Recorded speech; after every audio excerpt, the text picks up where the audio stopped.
this is one last way to develop a cube. And you might be getting the impression that cubes are pretty important, and they really are. If we're going to, again, if we're going to start breaking stuff down and measuring stuff into space, we need to know, hey, this is pretty close to a cube that we could double and stack on top this way. We could double it into space this way. So if I had a car that's like 2 units tall by 5 units deep, the unit would be a cube, and I would take that and stack 2 cubes tall and 5 cubes deep in space, and we need a decent cube to start with. So it's the foundation for dealing with measured types of perspective. So here's how we're going to start this. Very simply, we're going to start with our horizon line, and we're going to use, so whenever we spin anything, whether it's, whenever we spin something, it's going to create a circle. So if I nailed like this eraser down and I spun that eraser from where it was nailed down, it's going to create a circle.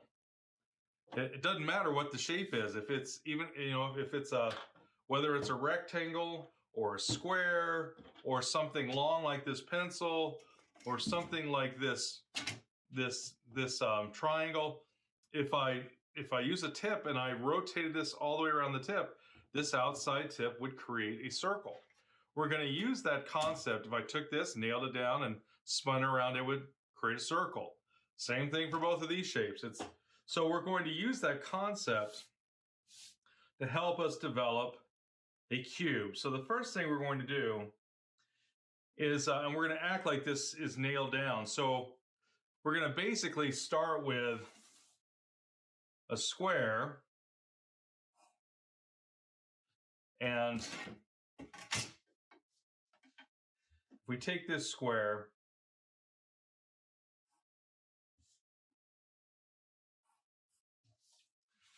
and just mark this off and make sure that it is a square or fairly close to it. Again, this is kind of far from me, so I can't see if that's exactly lined up, but this should be pretty close, within 1/8 of an inch. But again, if I went ahead and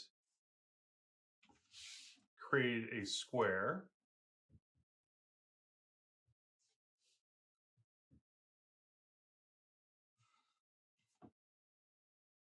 and then I had this square nailed down, like, if this was, again, the head of a nail, which would be, and we had a hinge, we're going to act like there's a hinge on here. Normally you wouldn't add a hinge because that's going to add volume to our square.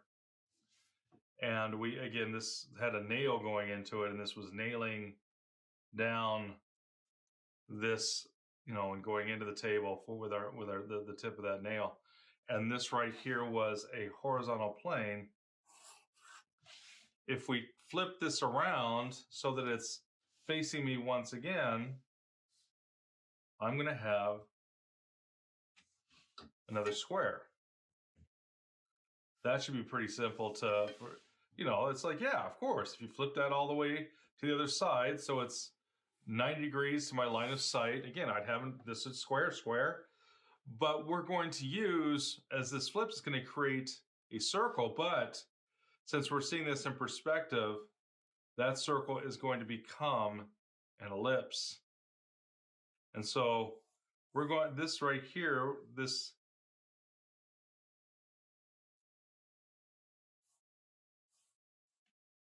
we're going to have to use our imagination and pretend this is a much better ellipse than what it is. But the idea is that, again, that ellipse is a circle in perspective, and that this right here, this square that we're flipping, and because we're going to act like it's nailed, it's nailed down, it's going to come to this side. And again, these 2 points are going to be the major axis, and this line right through here, that turning point, that's going to be the minor axis, right? And so we're going to set one of these up. So we're going to come over here and we're going to start out, and I think I'm going to use a lighter pencil to start to set this out with.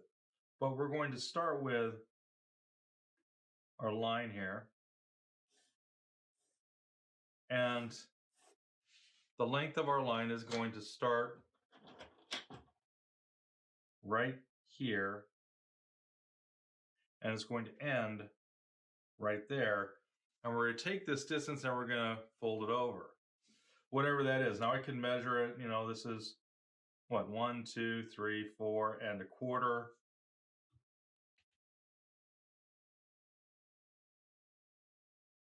Actually, almost 5/16.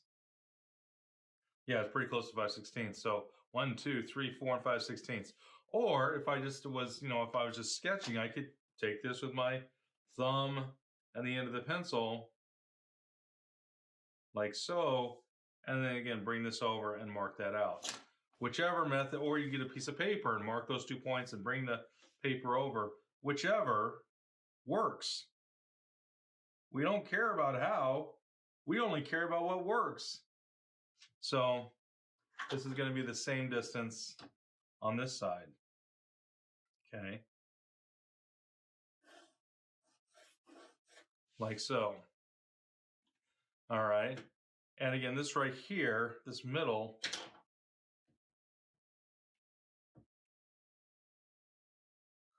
that's our turning point. Mark that a little darker, I guess. This is going to be the point where our midpoint for our ellipse and the point where this square is going to turn. So what we would do first is we're going to come up through here and I'm going to bring this out because we're going to create 2 ellipses, one for the bottom, one for the top. And I'm going to carry through that minor axis up because it's going to become the minor axis for our ellipse that will eventually be here. But I'm going to go ahead, and again, this will be the minor axis through there. This is our minor. And because it's the minor, we're going to, you know, need to mark off. We've already got the major axis. The major axis, we now need to mark off the minor, like so. And we're going to turn this into ellipse. Now, again, I made these arbitrary. I could make it, you know, where the perspective is more extreme.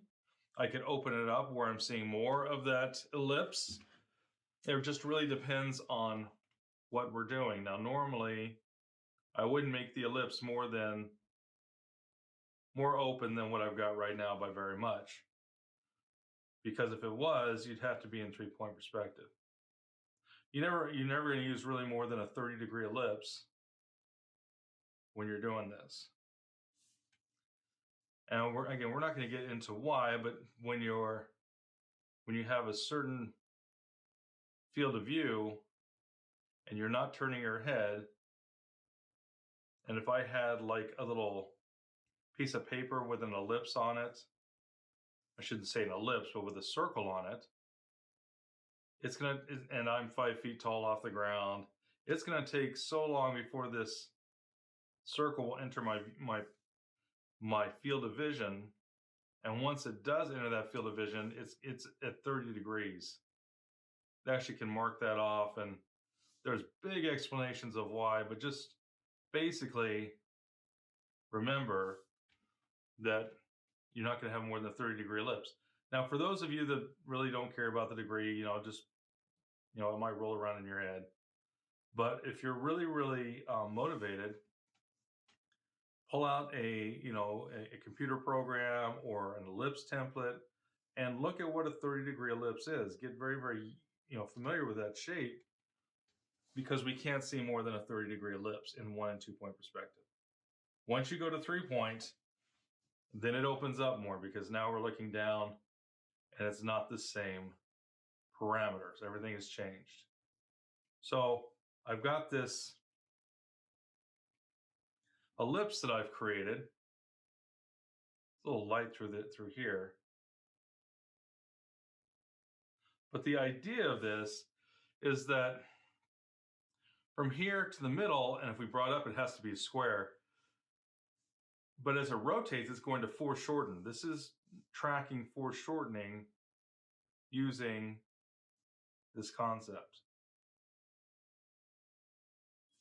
Okay, now if this is going to be a square, I'm going to take this distance here, this distance right here, and we're going to take that and bring it up because it has to be a square. So we're going to go ahead and grab a pencil, get our T-square, and bring this up until I have the same distance, which is going to be right there. So this is now equal to that. And through there, we're going to draw our second major axis.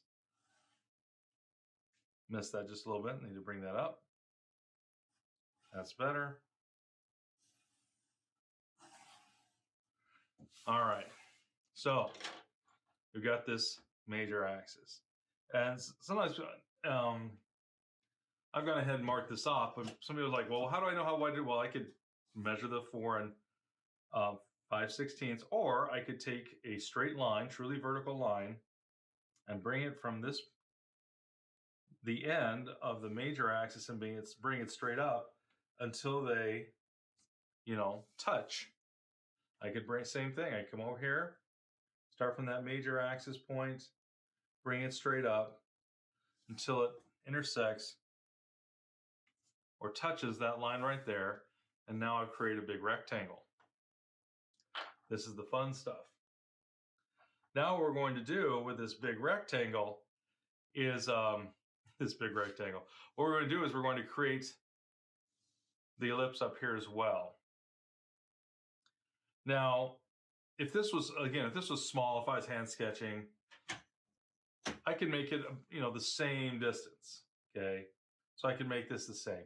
If I wanted to give just a nod to perspective, I would make this a little smaller. So this is probably about a 25.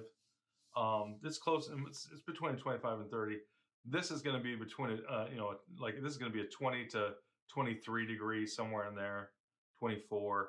But I'm going to go ahead and mark off just a little smaller. So that way, that means that this is getting closer to the horizon line. So that means the ellipse is going to get more squished. It's going to get squished this way. And so this is just to give a little nod. This is just so we go, look, there's going to be perspective on here. The top's not going to be the same as the bottom. Now, again, if I was drawing a sugar cube, that sugar cube is so small that for the most part, the ellipse at the top and the ellipse at the bottom are going to be the exact same. And you could do that. You could say, look, I don't want to deal with diminishment too much. I'm going to make the opening of the ellipse, this minor axis, the same as that. That's fine, especially if you're just getting started with drawing, right? And if you do it that way, it's not going to be a big deal. There's going to be very little diminishment going on in terms of the parallel lines, but it's not going to be that big a deal. Okay, so no big deal whatsoever. But if you to make it more accurate, and if I wanted to, I could even this would be the absolute proper way to do it. We're not going to do that. We don't have to, but if you wanted to really work it up and make it, completely accurate, you would put this bottom ellipse into a 1-point perspective box, project the corners up, and with those corners, you would actually take the bottom back to a vanishing point, and then you'd create the top of this rectangle over here with its going to a vanishing point, and you'd end up with, again, this would be smaller, this would be larger, and it'd be proper, completely proper. This we're just kind of giving a nod. We're going, okay, I'm going to make this a little bit smaller, like it would, without going through all those extra steps. But I could go, okay, I'm going to draw my ellipse, put that ellipse into a 1-point perspective vanishing point over here, bring these up, and then bring this, if this is my 1-point perspective box, bring the corners all the way up, and close it, and then make that that 1-point perspective box, you know, using that vanishing point, and then I could go ahead and create my ellipses. We're not going to do that right now, because we're going to say, look, I understand that, and there might be times where I might do that. There's going to be other times where I'm going to be like, nope, I'm not doing it. I don't care. I'm going to go ahead and I'm going to just give a nod. So this is going to be smaller than this one. And you know, this is about 8.5 inches long or wide. And this is only different than this. It's shallower by maybe almost a half inch. It might be 7/16, but it's almost a half an inch smaller than the ellipse down here. Again, that'll give me a bit of a nod. If this ellipse here and this ellipse here are different by 10 degrees, you'll be fine. So again, if you're really, you know, you're going to be in an Illustrator or something like that, or if you're going to be, you know, especially if you're going to be doing mechanical illustration, or if you're going to be doing, you know, cars and different things like that, illustrating cars and stuff like that, you're going to want to know how to do that. You're going to want to know, you know, look at those ellipses and study them to then, you know, understand when someone rattles off a degree, you go, yeah, I kind of got an idea what that ellipse would be. If that's not going to be your thing, well, then don't worry about it. If you're like, okay, I'm going to be doing drawing barns and houses and maybe cityscapes because I'm a painter, but I don't think that I'm going to really be doing a whole lot of cars, well, then don't worry about it. No big deal. So once we've got this, now we've got the central points right here of our major minor axis. And we're going to use that. Once again, if this was really this big or bigger and I want it to be more accurate, remember that this point that this would rotate through would be at the center. This is not the true center. The center would be behind this. How would we find that? It would be when you had it in that 1-point perspective box across the corners, and you're going to find out that the perspective middle is back here, and the perspective middle on this one is probably back there, thereabouts. And again, if I wanted to make this more accurate, I could do that. And there'd be times where you'd be like, yeah, I want that little bit more of accuracy. This will be fine. For what we're doing, this will be fine. And for most people, they wouldn't even know the difference. And the only thing that's going to change slightly is a bit of some of the distortion, and it's going to make our cube just a tiny bit shorter. So, but again, it's going to be so close that for all intents and purposes, this is a great cube to use. So again, for what we gain by doing the longer way, it's not that much, so we're not going to do it. But again, if I wanted to, I'd put this in a box, or put this in a rectangle going to a 1-point vanishing point, and then I would just go ahead and cross the corners. And you'd find the exact middle and go from there. But we're going to start and ask ourselves, where does this turn? Where's one of the sides?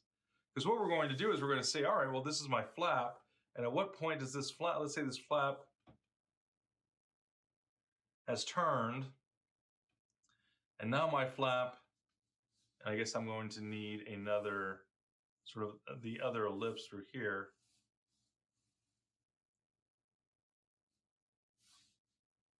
This is a little too pointed. We have to open that up just a little bit more. This is a little too open. I've got to close this one down a little bit. But the idea is you're going to be like, okay, where does this hit my ellipse? Up here. And then you bring that up and you say, all right, well, that's fine. And then where does it hit my ellipse coming out from that central point? And we're going to get a flap. So this is going to, you know, where's this hitting there? And then where does this touch on that other ellipse? And we bring this straight up. But that came over here and touches the outside of this ellipse, which the outside of that ellipse is going right about through there. And again, we could go ahead and we would, again, have this, we created this flap, which is actually that square in perspective because we've used the ellipses to define the foreshortening. That's what we're doing here. So I'm going to, I just arbitrarily, I'm going to say this is going to be this angle, and we're going to, and this is my, again, my ellipse is the edge of the, you know, that's where that ellipse is. And I'm going to take this ellipse and go through the midpoint and bring it out as if I was taking this to a vanishing point. Okay, so we're bringing this out. Like, again, we're taking that out to a vanishing point. Okay. And so we are going to start to use a little bit, again, of a nod, like with sort of a diminishment guide. We're not, the vanishing point's going to be off the page. But we're going to use this as we create this flap. And so our flap is going to come up, because this is where the flap starts. It touches right there. Then it's going to come up. Bring this over here. Bring that straight up. That then is going to hit the outside edge of our ellipse, which is, again, right about there. And so where that hits, this right here is, in that point, this is where it hits down there. And again, we're going to take this through this midpoint out towards that vanishing point. We're going to establish a vanishing point. Okay. Now, again, if I did this or drew this using the same ellipse top and bottom, these lines should not converge at all. They wouldn't be converging. They'd be truly, whoops. That's what I get for taking my hand off. They would truly be parallel lines. There would be no convergence of those lines whatsoever.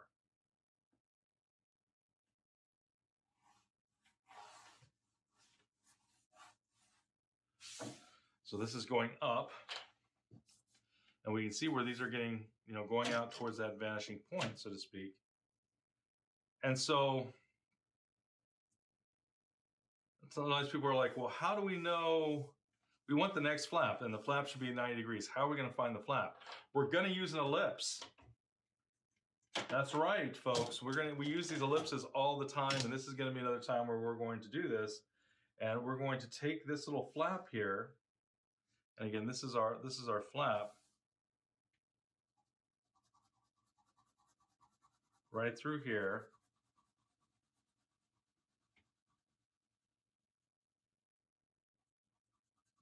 That's our flap. And we're going to take this, and that flap is a square in perspective. So we're going to take this square, and we're going to use the diagonals, go corner to corner. It's off a little bit. There we go, that's better. Corner to corner, we're going to create an ellipse. We're going to draw it using sort of our shortcut method. Okay. But again, with the whole reason we're using ellipse is that we'll be able to find the minor axis this way. And then what we're going to do is we're going to say, all right, well, there's X marks the spot. And then we need a line that comes up through the middle of it. Okay. Shouldn't be any big deal. Line needs to come up through here. Come up and touch there, and comes down and touches there. That's going to be that there. And this has to come out, and we're going to split this in half, because this is split in half, so that means it's going to diminish and split those two lines in half. Again, that's the whole thing with diminishment guides. We're using the two lines that we're using to go, well, wait, it splits this in half. So by the time it gets up there, it should split the length between, between those two lines. It should split that in half. And so if we do that, we know we're going to be in the right place. So we're going to go ahead and take this. I'm going to keep this blue through here, but as it comes out, we'll go ahead and change and transition to that red line. Again, that red line should be splitting halfway through there, and if it does, well, then this is the correct line. It looks like it might be a little bit closer to this side than that side, but they're pretty close. So once we've done that, we're going to say, all right, well, what are we going to do now? Well, we're going to use the little diamond that's going to give us our quarter points. And so we're going to go from our midpoint here. Whoops, let's go ahead and get blue over there. From our midpoint here to our midpoint over there. Something about like, oh, there we go. That's a little better. Something about like that. And it looks like we need to maybe start here just a little bit further down. But all right, close enough. Come from this point here. Again, to that point there. Like so. Take this point here. point here, that point there.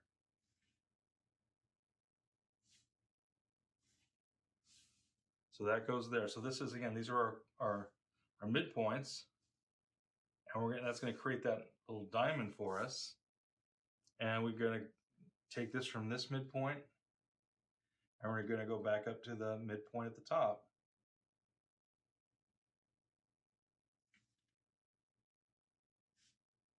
About right there. And now what we're going to do, won't this be fun? I'm going to go ahead and I'm going to do this on just the one side, and then we're going to take it all the way around using the main diagonals. That's the main diagonal from the main corners. What are we going to do? I'm going to go ahead and bring a line up through here like this. This should be a quarter of the way, because that's half of a half, should be 1/4. Oops, I missed that a little bit. We're going to go ahead and bring this up to there. So that means this right here should end up at about halfway between that midline and that line for this diagonal. And we're going to take that diagonal. Let's see. I can see it better this way. I don't know if you guys can, but anyway, so I'm going to line this up. Line that up there, line that up there. And we're going to go ahead and mark this. Like so. Now we've got this is, this is 1, 2, 3, 1/4. That, and we're going to go ahead and create the X marks the spot. We've already got this corner to this corner is the main diagonal. We're going to go from this point here to this point here to give us that, the middle of that, which is 1/8 of the total, but it's 1/4 from here to the midpoint. So this is 1/4 versus 3/4. So I'm going to mark that point. And then using our, oh, did I not? I guess I didn't draw that all the way. Oh, that's a shame. But I'm going to take this, which is that's our, of course, that's our, supposed to be our quarter. So if this is our quarter, that's supposed to be half of that. But anyways, we could go ahead and use this to bring this around. Yeah, right to there. Bring that there and that there. Right there. Okay, so we're going to bring this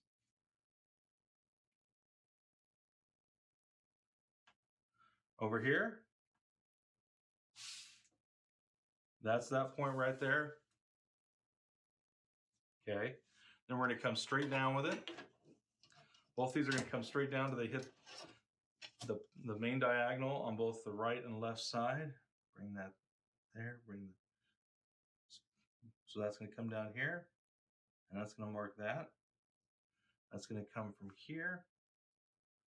And again, you got to be careful. I made these little dots, but these dots are going to be so close because of the foreshortening. They're going to be so close to that ellipse, because again, the foreshortening, that you usually wouldn't make a big ugly mark like that, but we're going to go ahead and do this anyways.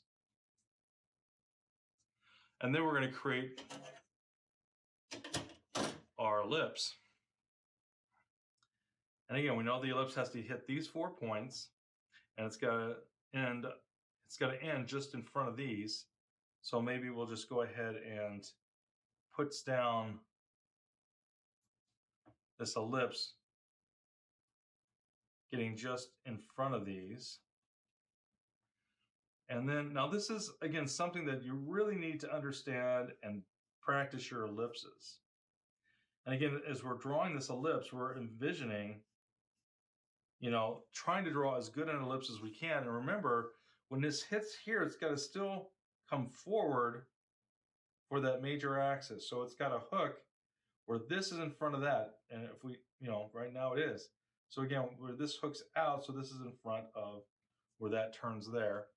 This has got to hook, again, back this way, because the major axis is going to lean. And we know that if this is here, if this is going this direction here, and we need something at 90 degrees, and let's say that this is less than 1/4 of 1/4 off of there, and this would be 90 degrees, we would know that, all right, well, this would have to be somewhere in this area. So this is not the exact place, but it's going to be somewhere in this area. That'll be our quarter, our first quarter, and that's 3/4, and this is 1/4, and this is 3/4. So that you're going to get, again, that 90-degree angle. So again, we're just going to go ahead and draw our ellipse. So I know that the minor will be like that, which means the major is going to lean a little bit like that. So I know we've got a lean here. And I'm visualizing how it's going to lean in that plane. And again, if this doesn't make sense, make sure you watch those videos we did on creating an ellipse in a plane and defining a plane as a square, because that's exactly what we're doing here. And we have to be familiar enough with it that we're actually trying to make sure we have the exact correct ellipse. And so we're going to go ahead, bring that through there, bring this through here. And again, we're looking at this ellipse going, does that look like a decent ellipse? And yeah, it looks like it is a fairly decent ellipse. It looks like it's obeying all the rules of what an ellipse should do and all this sort of stuff. And by creating this, let's go ahead and, this up here is just a little bit like it hasn't quite made up its mind what it's doing, where it's turning. And so I need to check this right through there. That's about right. And what we're going to end up with is we're going to end up with a major axis. And that major axis, again, it's going to be leaning like we said. And the lean of this major axis is going to be right about through here. It's got to be in front. It's going to be on that minor. It's got to be, again, the measured middle. We could measure this to that. And this is about right. Again, we're using a guesstimation, but it's a decent guesstimation based on sort of the lean that's happening on the ellipse that we've created inside this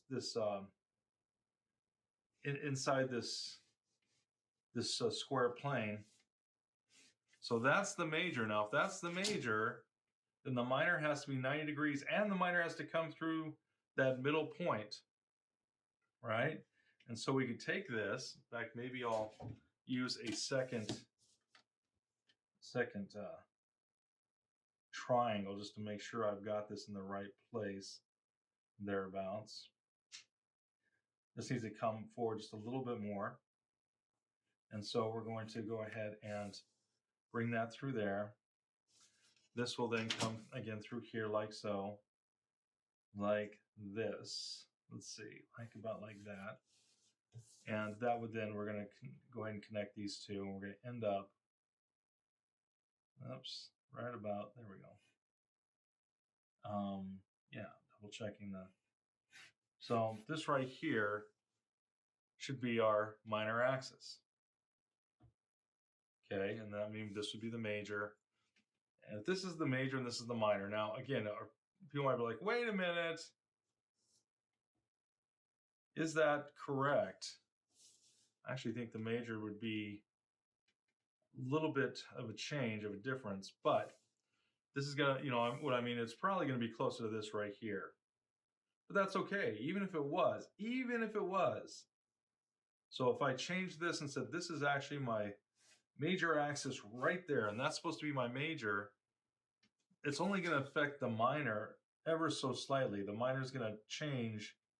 So again, it's just like, it's like using diagonals in a, it's like using diagonals for dividing even a hand-drawn rectangle.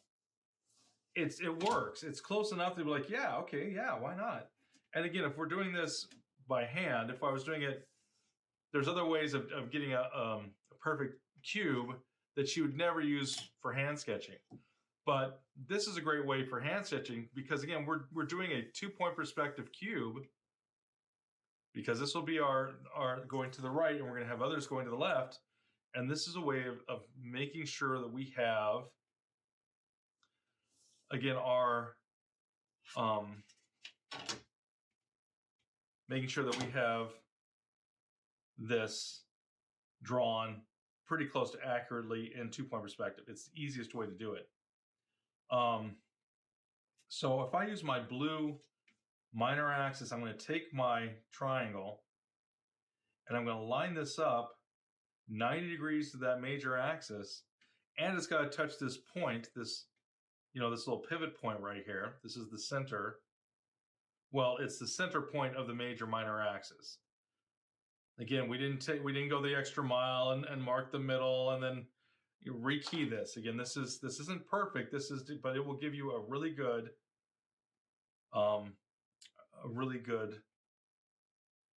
cube.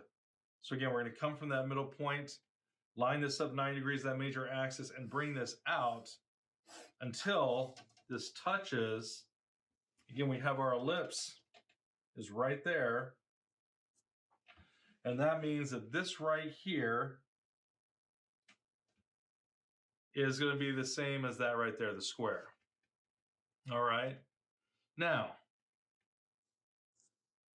and this right here is not as long as that right there. It's shorter. Okay. So now you might say, which one did you use? You got two lines there. I went ahead and used the blue one. If it's the blue one, well then, and if this is the major, then we've got to redraw our ellipse a little bit. Okay. If the red one is correct, well then, again, we'd have to also, do a little bit of tweaking, but it actually fits the ellipse a little better. But when I took this and I lined it up to the red, and I said, well, that was a guess.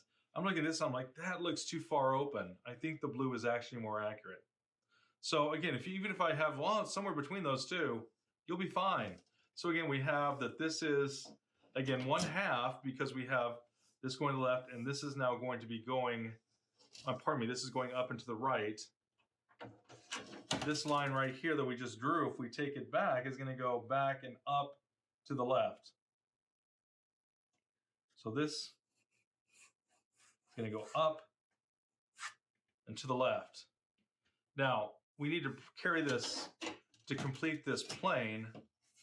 How are we going to do that? Well, I'm going to take this, and using my triangle, I'm going to bring this up till this comes right from here, coming straight up until it touches, and it's going to touch right there on my, again, this right here is my ellipse, right through there. That's where that touches. And we're then going to take this from this point through this central point, again, toward out, like we're going to a vanishing point. Now, so we're going to have basically a little bit of diminishment. Now, we're seeing a lot more of the left plane than we are of the right plane, so there's not going to be much diminishment. It's not going to be very much at all, but there will be some. So we're going to go ahead and take this, going back, again, to that vanishing point. I think we moved a little bit when I was coming through that point. It looks like it moved just a bit.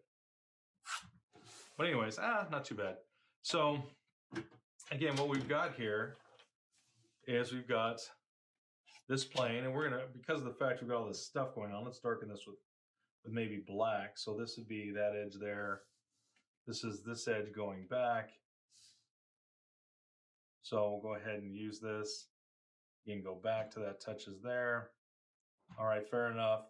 We're going to leave this lighter because that's an invisible line. Leave this lighter. That's an invisible line. But now that we've got this point, we're going to use this vanishing point, and we're going to take this point using our straight edge, and I'm going to try to point this and try to get a feel for that vanishing point. Again, I could even, again, if I'm using this one, this right here seems to be 3/4 of the way between here to there. So you can come up here and make this about 3/4 of the way, and you see, all right, fair enough. And let's go ahead and create that line. So we line that up to the 3/4 point there, line that up to this point there. Bring this forward. Okay. Yeah, looked pretty good. So again, we're just going to go ahead and we're going to take this line right here, bring it forward. through that point that we marked, right there, which is where this point was brought straight up till it hit that ellipse. All right, pretty good. Well, now we're going to try to take this one and we're going to try to, again, give ourselves some diminishment.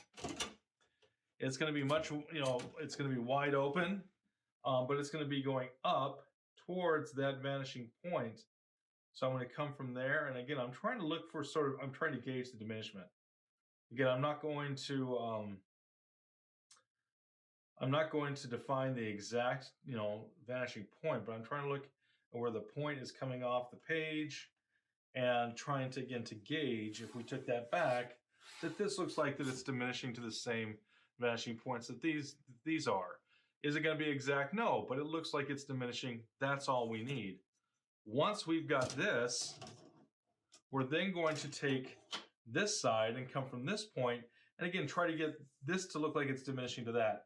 Now again, this is almost going to be parallel, not quite, but this is such a soft diminishment to the left that it is almost parallel. So there's only going to be a little bit of diminishment. But again, this is actually diminishing too fast right now, so I'm going to straighten this out just a bit. And then I'm looking at this line and comparing it to these, and how is it diminishing? Is it diminishing too quick, too fast, too little, or what? And I'm going to bring that out until that meets, and it meets at our corner. So there's our corner right there, all right? Once we've got that, we can bring this straight up. So we're going to bring this straight up like this. So that touches there. And now if I've done this properly, again, this should be diminishing a little bit up and to the left. Now I can't see this too well, but we're going to, even though I can't, you're going to have a better view of it. But I'm going to try to see if this is diminishing again softly. Not too much, but it should be diminishing. And I'm going to look that I'm also looking that it's diminishing to this. It's not diminishing to that as much as it should. So that means this has to change just slightly. Now it is diminishing to that, it's diminishing to that properly. And so we're going to go ahead and draw the line. And now we can go ahead and we can darken in all the lines for our cube. So let's go ahead and do that. And again, the whole reason that we want to know how to do this is I could rotate this cube all the way around, and I could start putting this position this in any perspective view I want, any sort of 2-point. I can start to rotate this along this axis that, again, it acts like it's a nail, nailing this object down onto the ground, okay? And we're going to use that. You use that in foreshortening, or this concept can really help you with foreshortened objects that are fairly complex, and help you to interpret them much better way, because you understand what it is that's happening. You can visualize the foreshortening because you're looking at the object as it rotates through its orbit, if you will, this circular orbit that's created whenever you rotate any object, or it traces a circle. Orbit's probably the wrong word, but anyways, it traces a circle. So what we're going to do now is I'm going to see if I can just lighten this a little bit so that the square is able to be seen and we're not distracted by all this other stuff going on. Again, I can't get rid of this entirely because this is Prismacolor. Prismacolor doesn't erase all the way, at least not with the eraser I have. Maybe with a Brillo pad and some sandpaper, but this is even a gum eraser. This is one of the most aggressive erasers you've got, and again, it'll lighten it, but it won't get rid of it all the way.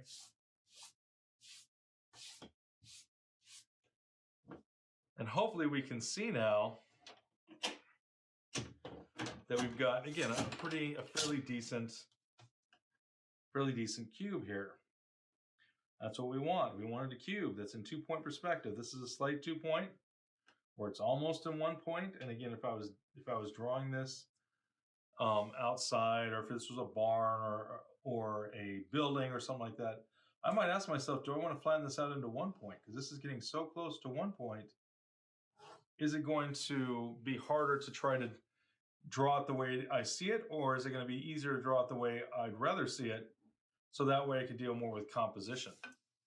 And there are times as an artist, you want to get familiar enough with drawing in perspective that you can make an informed choice, as opposed to, I can't draw it, therefore I'm not going to draw it. And sometimes you might say, well, no, I think the composition would benefit from staying in a slight 2-point, in which case you would draw it in 2-point. It's about making decisions from a place of knowledge, making decisions based on your previous experience, as opposed to making a decision because you're afraid to try it, or you don't, or you're not sure you can.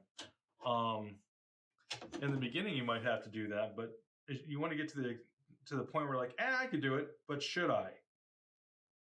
Yeah, I can do it, but would it be the smart choice? But by using the concepts we're being taught in this class, you'll be able to do either one of those. You'll be able to draw either one of those views using either diminishment guides or setting vanishing points. So we're going to say, hey, if this was lit from the left, well, then our right side is going to be in shadow, as far as that goes. And again, we're going to do this just to see if we can bring the cube, into view a little better, since we've got, again, all this stuff. But there's even some, I don't know if there's still programs that like this. Some of the older programs that I've seen used and that we used when I was doing just a whole ton of 3D stuff and bitmap stuff and things like that, they'd actually let you set an ellipse around this and actually rotate it using this exact concept. And and that was in some of the 3D programs and stuff. I don't know if they still let you do that, but it's really cool because you could see that it was using this particular method to rotate a cube on a horizontal plane. And then if you wanted to turn it this way, it would put an ellipse here, and you could rotate it this direction. So you could rotate it this way, you could rotate it that way, and then you could put another one on that went through the midpoints, and you could rotate it this way. You could rotate it on all the axes, and it was pretty cool because it was using this exact concept, except, oh, I'm gonna flip this way. Well, then the ellipse goes on here. Oh no, I wanna turn it this way. Well, then you put an ellipse coming through the midpoints, and again you can start to turn that cube, this direction, as if you were turning a dial or something like that. But this concept that we're using here, we could use it to draw this cube at any point around this ellipse that we have. And again, we've lost some of the ellipse, but this is the ellipse is what makes this possible. I appreciate you joining me for this perspective class. Keep drawing and work the concepts. And until I see you again, take care, stay creative, and bye-bye now.